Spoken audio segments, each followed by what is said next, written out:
മലയാളത്തിന്റെ പ്രിയപ്പെട്ട നായികയാണ് രജിഷ വിജയൻ.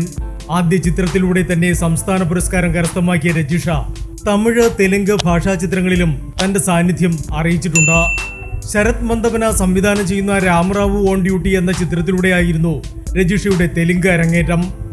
ഇപ്പോൾ രജിഷ വിജയൻ കേന്ദ്ര കഥാപാത്രത്തെ അവതരിപ്പിച്ച കോവർട്ടി എന്ന ഹ്രസ്വചിത്രം ഇന്ത്യയിലെ ഒരേയൊരു ഓസ്കാർ അംഗീകൃത ഷോർട്ട് ഫിലിം ഫെസ്റ്റിവലിൽ പ്രദർശിപ്പിക്കുകയാണ്. ബാംഗ്ലൂർ ഇന്റർനാഷണൽ ഷോർട്ട് ഫിലിം ഫെസ്റ്റിവലിലാണ് ചിത്രം തിരഞ്ഞെടുക്കപ്പെട്ടത്. റോഹിൻ രവീന്ദ്രൻ നായർ സംവിധാനം ചെയ്ത കോവർട്ടി 1980കളുടെ പശ്ചാത്തലത്തിൽ കേരളത്തിലെ ഒരു ഗ്രാമത്തിലെ സബ് രജിസ്ട്രാർ ഓഫീസിലെ ടൈപ്പിസ്റ്റും ടൈപ്പ് റൈറ്ററും തമ്മിലുണ്ടാകുന്ന ഹൃദയബന്ധത്തിന്റെ കഥയാണ് പറയുന്നത്.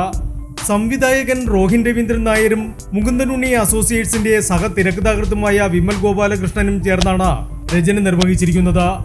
30 മിനിറ്റ് ദൈർഘ്യമുള്ള ഹ്രസ്വചിത്രം ഐഫോണിലാണ് ചിത്രീകരിച്ചത്. Entertainment desk, Movie max.